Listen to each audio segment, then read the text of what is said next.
थी तो आपके पास क्या आ रहे थे, सल्फ्यूरिक एसिड का लाया जा रहा था, ठीक है, सल्फेट ग्रुप का लाया जा रहा था ऐसे। गुड मॉर्निंग बेटा, कौन अर्पिता?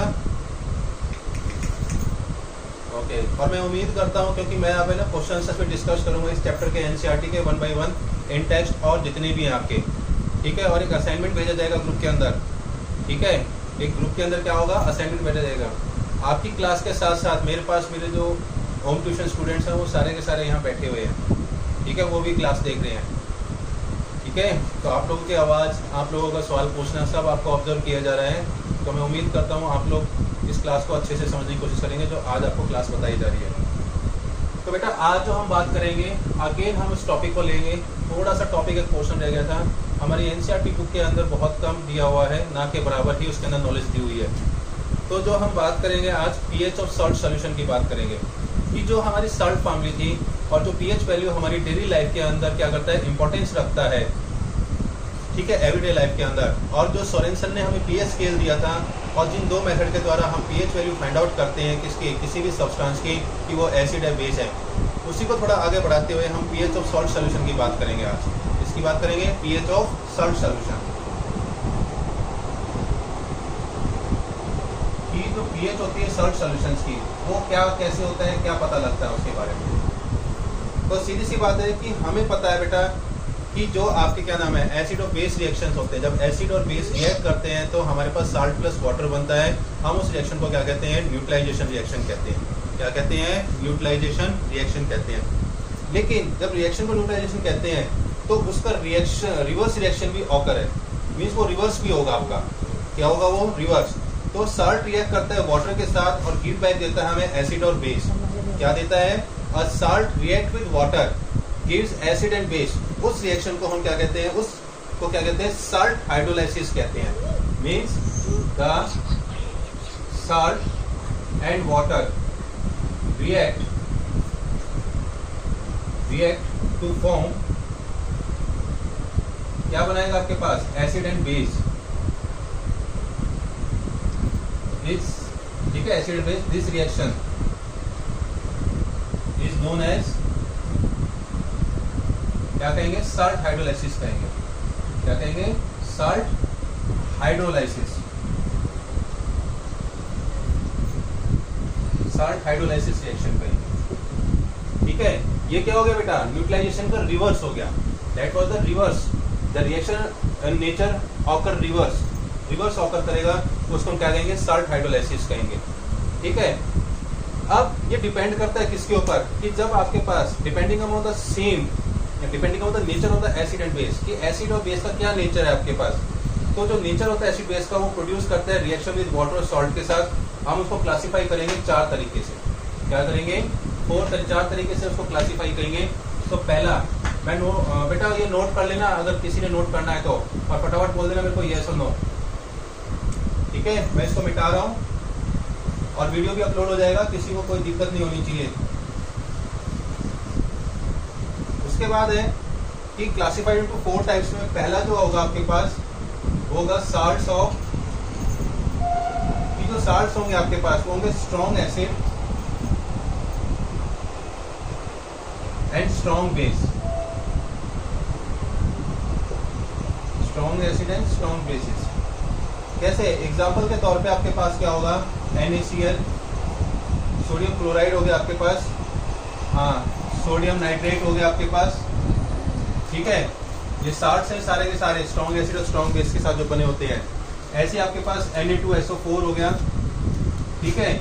और एग्जांपल हो गया आपके पास KCl, पोटेशियम क्लोराइड, और आपके पास पोटेशियम सल्फेट हो गया आपके पास, और पोटेशियम नाइट्रेट हो गया आपके पास। These are the strong acid and strong bases. इसमें स्ट्रॉन्ग एसिड और स्ट्रॉन्ग बेस भी है। जब इनमें से एक एग्जांपल मैं उठा के चल रहा हूँ, किसका, NaCl का आपके पास पहले वाला एग्जांपल है NaCl एग्जांपल।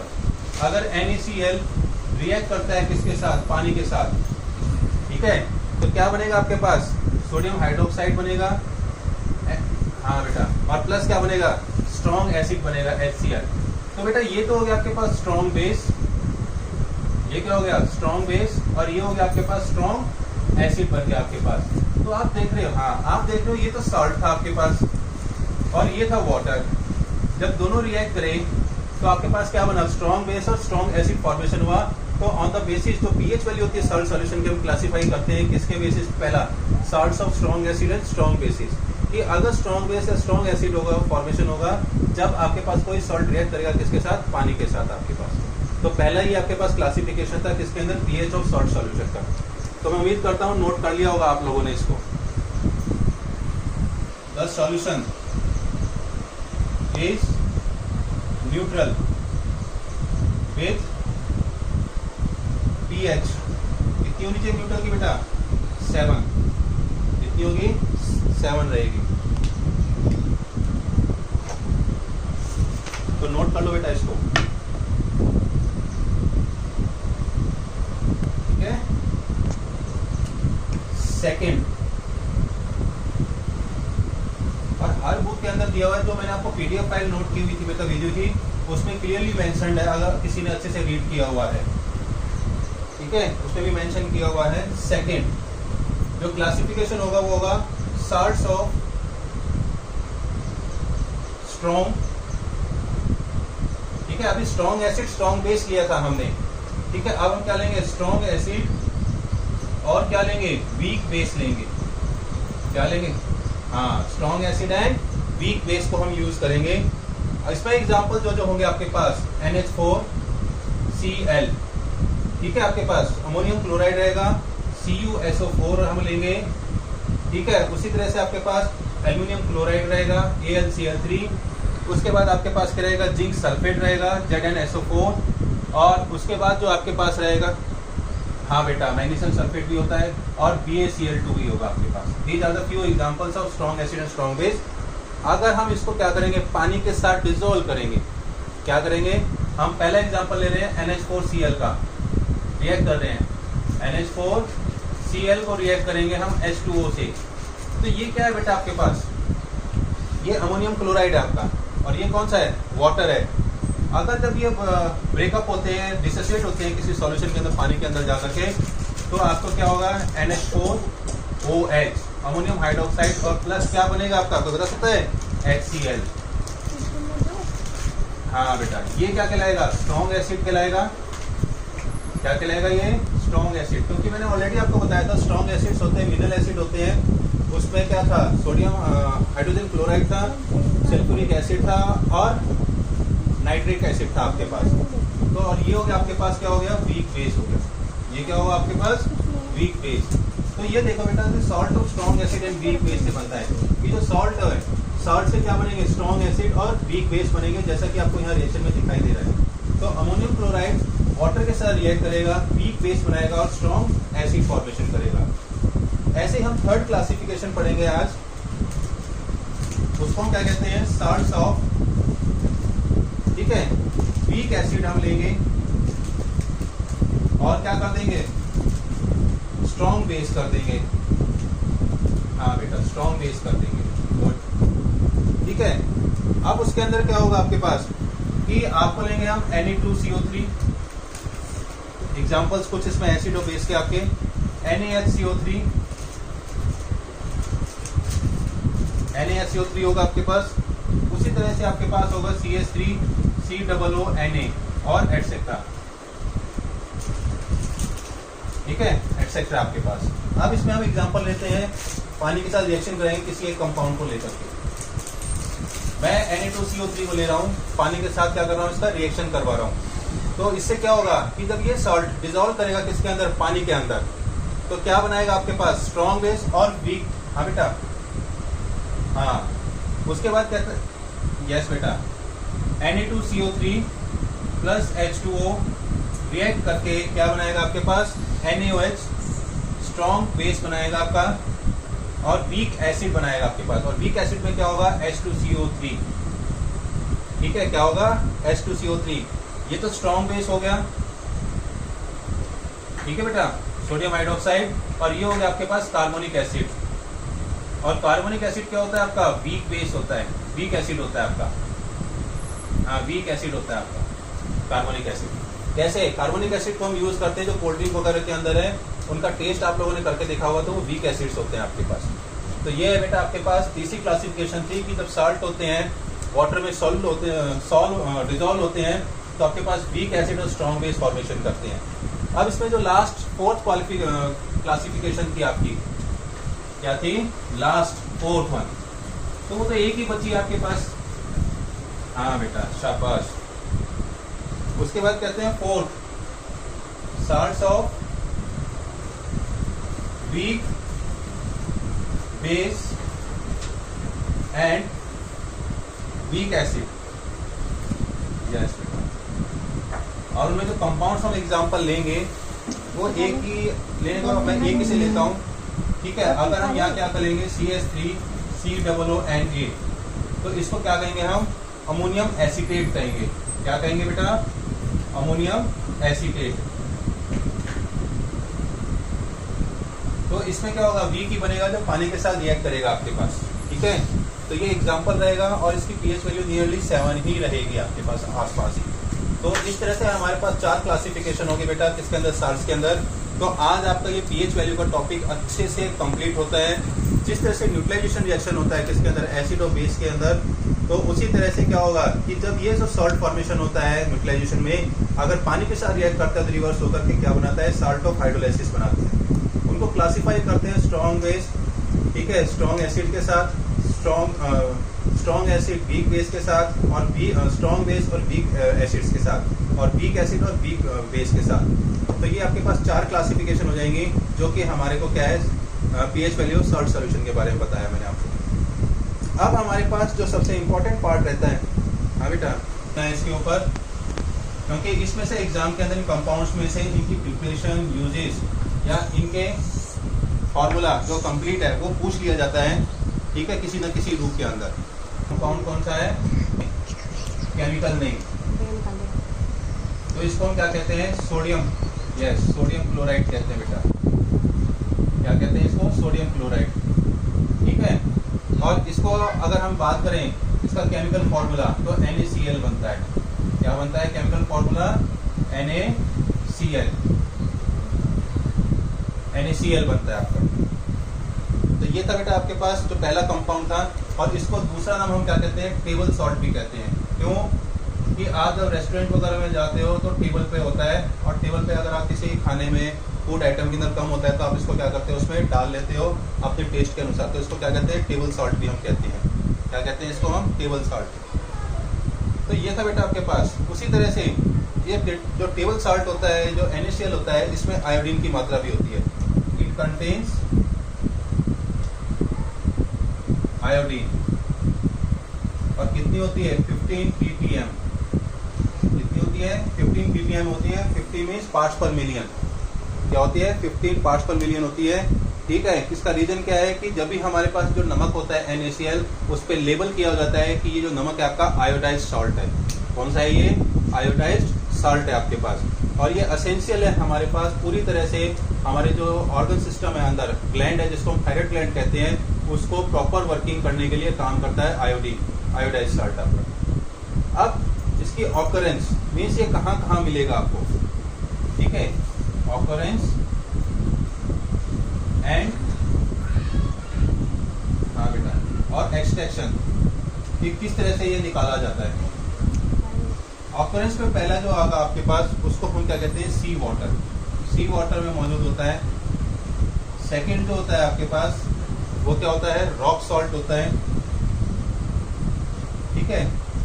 और जो तीसरा होता है आपके पास, वो कौन सा होता है?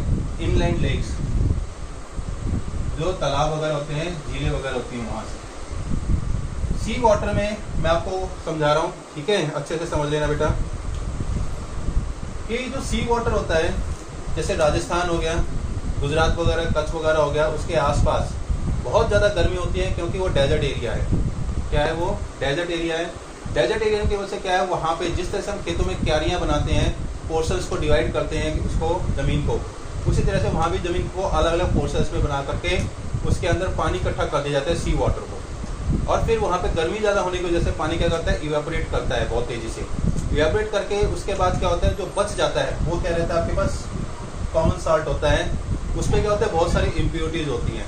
इम्प्योरिटीज़ होने की वजह से उसमें आयोडीन तो मिलेगा नहीं आपको, तो क्या होगा? उस जो साल्ट है उसको क्या करेंगे, रिफाइनरी में भेजेंगे। Refinery mean salt refinery.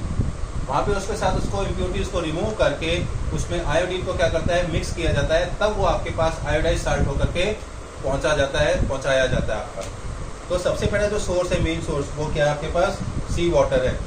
और सी वाटर को, और मेनली जो कॉमन सॉल्ट है, सी वाटर इंडिया में मुंबई और चेन्नई के आसपास भी मिलता है, जैसे राजस्थान वगैरह है वहाँ भी आपके पास है। लेकिन जो सॉल्ट होता है वो मेन जो इम्प्योरिटीज कंटेन होती है उसमें क्या क्या होते हैं, मैग्नीशियम क्लोराइड होता है, मैग्नीशियम सल्फेट होते हैं, ये सारी इम्प्योरिटीज उसमें क्या होती है, कंटेन होती हैं आपकी। तो प्यूरिफाई करके इसको और रिमूव करके इम्प्योरिटीज को क्या होता है, मार्केट के अंदर हमारे पास भेजा जाता है। सेकेंड जो आपके पास ऑब्टेन्ड है वो है रॉक सॉल्ट। रॉक सॉल्ट आपको मिलता है हिमाचल प्रदेश में और पंजाब से आता है, ठीक है। और ये जो मेन जगह है, आपने हिमाचल में एक जगह सुनी होगी जिसको हम मंडी कहते हैं। क्या कहते हैं, मंडी एक जगह है, डिस्ट्रिक्ट है वहाँ पे हिमाचल के अंदर, वहाँ से सबसे ज़्यादा आता है रॉक सॉल्ट आपका, ये वाला सॉल्ट। और पंजाब में एक मंडी पंजाब में मंडी बेटा, ठीक है, डिस्ट्रिक्ट है मंडी। उसी तरह से पंजाब में भी एक जगह है जिसको हम क्या कहते हैं, केवड़ा कहते हैं, ठीक है। लेकिन वो पाकिस्तान के आसपास नजर आता है, लगता है, इसलिए कई बार आपने सुना भी होगा, सेंधा नमक सुना होगा आप लोगों ने, सुना है सेंधा नमक जो बर्फ वगैरह में होते हैं, हाँ नमक भी कहते हैं कई बार, क्योंकि वहाँ पे बहुत बड़े बड़े बेड्स हैं किसकी, रॉक्स की।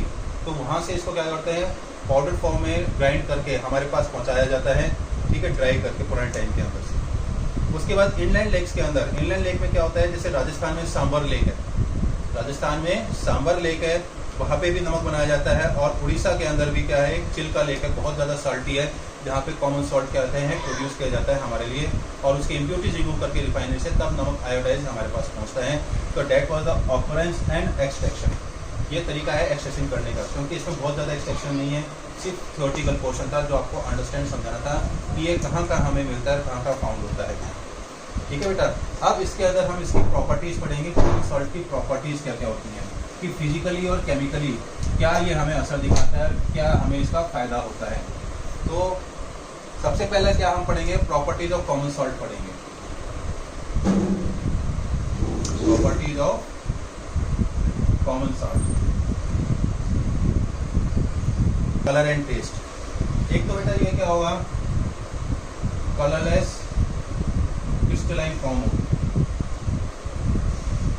ठीक है, क्रिस्टलाइन, कलरलेस क्रिस्टलाइन सब्सटेंस है, ठीक है। और इसका जो मेल्टिंग पॉइंट, कलरलेस क्रिस्टलाइन और मेल्टिंग पॉइंट क्या रहेगा, कोई बता सकता है बेटा इसका मेल्टिंग पॉइंट? 820 डिग्री सेल्सियस होता है मेल्टिंग पॉइंट इसका, ठीक है। पहला फिजिकली प्रॉपर्टी में हम इसकी बात करेंगे। फिजिकल प्रॉपर्टी में एक कलरलेस क्रिस्टलाइन होता है, क्योंकि बहुत छोटे छोटे आपके पास क्या होते हैं, पाउडर टाइप के अंदर होते हैं दाने, तो इसलिए हम उसको क्या कहते हैं, कलरलेस क्रिस्टलाइन कहते हैं। और उसका जो मेल्टिंग पॉइंट होता है वो क्या रहेगा, 820 डिग्री सेल्सियस रहेगा आपके पास। उसके बाद सॉल्युबिलिटी की बात करेंगे। सेकेंड बात होगी सॉल्युबिलिटी, कि ये तो हो गया कलर और स्टेट रहेगी आपके पास। कलर के अंदर क्या हो गया, कलरलेस क्रिस्टलाइन हो गया, और मेल्टिंग पॉइंट क्या हो गया, 820 डिग्री सेल्सियस हो गया आपके पास। सॉल्युबिलिटी अगर हम बात करें रूम टेम्परेचर पे, एट रूम टेम्परेचर, कोई बता सकता है रूम टेम्परेचर कितना होता है? Anybody says? रितु, अर्पिता, कितना बेटा रूम? ओके, थैंक यू बेटा। 25 डिग्री सेल्सियस होता है रूम टेम्परेचर। और सॉल्युबिलिटी जो रूम टेम्परेचर पर होता है वो होता है 35.8 ग्राम पर 100 ग्राम वाटर के अंदर सॉल्युबिलिटी होती है इसकी। मीन्स 35.8 ग्राम 100 ग्राम के अंदर डिजॉल्व हो सकता है, ये ध्यान रखना रूम टेम्परेचर के ऊपर, ठीक है। और वो वेरी करती है टेम्परेचर के अकॉर्डिंग। अगर पानी गर्म होगा तो नमक जल्दी घुल जाएगा, अगर ठंडा रहेगा तो इट कैन डिजॉल्व, वो it take time to dissolve in, कि जो सॉल्युबिलिटी रहेगी वो कम रहेगी टेम्परेचर के अकॉर्डिंग। रूम टेम्परेचर पे इतना ही नमक आपका इसमें 100 ग्राम वाटर में डिजॉल्व हो सकता है, ये ध्यान रखना। सेकेंड, थर्ड, अगर हम इसको टेम्परेचर देते हैं, एक्शन ऑफ हीट, अगर low temperature, at low temperature, और वो लो टेम्परेचर कितना होगा आपका, 0 डिग्री से -20 डिग्री सेल्सियस, 0 डिग्री से -20 डिग्री, ठीक है। तो वो क्या करेगा, डिहाइड्रेट करेगा। क्या करेगा, डिहाइड्रेट, वो डिहाइड्रेट कर जाएगा आपका, ठीक है। और उसके जो क्रिस्टल्स होंगे वो क्या होंगे, क्रैकलिंग साउंड प्रोड्यूस करते हैं। क्रैकलिंग मीन्स आवाज करेंगे। कैसे? कई बार आप लोग जैसे दुकान के आसपास या घर के आसपास आपके पास क्या होता है, वो फुलिया बनाने, मक्के के दाने बनाने आता है बेटा? कोई बताओ, सही है सुनो। उसकी जो कढ़ाई में होता है नमक होता है, नमक होता है। तो आप क्या देखते हो कि वो जो मक्की के दाने होते हैं थोड़ी देर में आवाज करना शुरू कर देते हैं, पट पट पट करके आवाज आती है, क्रैकलिंग साउंड आती है ना आवाज, क्योंकि उसकी जो कढ़ाई होती है लोहे की, उसमें क्या होता है, नमक होता है। वो नमक क्या करता है, जब टेम्परेचर होता है लो टेम्परेचर पे 0 to 20 डिग्री सेल्सियस, डिहाइड्रेट करना शुरू करता है, और उसकी वजह से क्या होता है, उसमें क्रैकलिंग मीन्स आवाज आनी शुरू हो जाती है। तो ये क्या है, एट लो टेम्परेचर पे डिहाइड्रेट होगा NaCl आपका। उसके बाद इसका नेचर क्या होता है, कौन सा, कलर टेस्ट फर्स्ट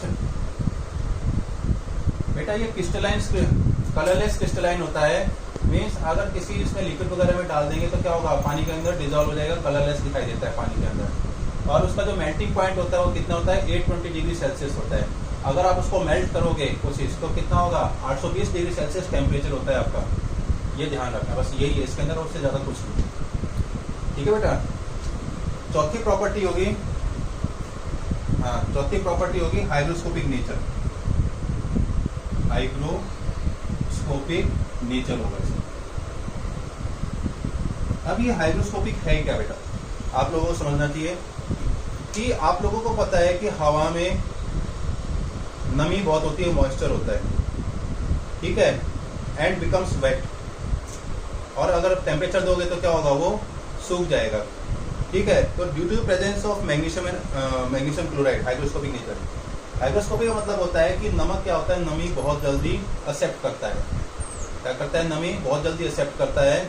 और नमक कई बार क्या होता है, गीला हो जाता है तो वो आपको खाने लगे, ड्राई नहीं रहता। तो इसलिए उसको क्या कहते हैं, अगर आप नमक को खुले में छोड़ दोगे तो वो क्या करेगा, मॉइस्चर अट्रैक्ट कर लेगा। मॉइस्चर करने के बाद क्या होगा, थोड़ी देर में वो पानी जैसा हो जाता है। देखा भी होगा आप लोगों ने, कई बार कहते हैं ना पहाड़ी नमक को रख दो, और आपके थोड़ी देर में क्या होता है, वो मेल्ट होकर के पानी जैसा हो जाता है। तो वो क्या होता है, हाइग्रोस्कोपिक मीन्स घर के अंदर जो नमी मौजूद होगी, मॉइस्चर होगा, तो उसको क्या करेगा, वो एब्जॉर्ब कर लेगा। तो इसलिए हम उसको क्या कहते हैं कि common salt having hygroscopic nature, hygroscopic nature रहेगा आपके पास। दूसरी लास्ट केमिकल प्रॉपर्टी रहेगी आपके पास। केमिकल प्रॉपर्टी में क्या कहता है कि सल्फ्यूरिक एसिड पे क्या असर दिखाएगा, NaCl। जब NaCl H2SO4 के साथ रिएक्ट करेगा, क्या करेगा, H2SO4 के साथ रिएक्ट करेगा, और ये क्या होगा, कंसंट्रेटेड होगा आपके पास। क्या होगा बेटा, ये कंसंट्रेटेड। तो यहाँ पे हम इसको हीटअप करेंगे, हीट का सिंबल ट्रायंगल से भी डिनोट कर सकते हैं। तो आपके पास क्या होगा, सोडियम हाइड्रोजन सल्फेट बनेगा आपके पास, NaSO4, ठीक है। और HCl क्या होगा, वेपर फॉर्म में बन करके ऊपर की तरफ एयर में डिजोल्व हो जाएगा आपका। तो ये है एक्शन ऑफ हीटिंग। क्या होगा, action of heating on NaCl आपके पास। तो मैं उम्मीद करता हूँ कि जो आज आपको प्रॉपर्टीज ऑफ कॉमन सॉल्ट मैंने आपको बताया है वो आपको समझ में आई होंगी कि जो कॉमन सॉल्ट होता है उसकी प्रॉपर्टीज होती हैं। आप लोग उसको अच्छे से पढ़ोगे, ठीक है। बुक के अंदर है, NCERT को पढ़ो, जो मैंने आपको लक्ष्मी सिंह मंदिर सिंह बुक दी हुई है, एनी अदर बुक है, सब में सारी चीज़ें सेम है, कोई अलग नहीं है।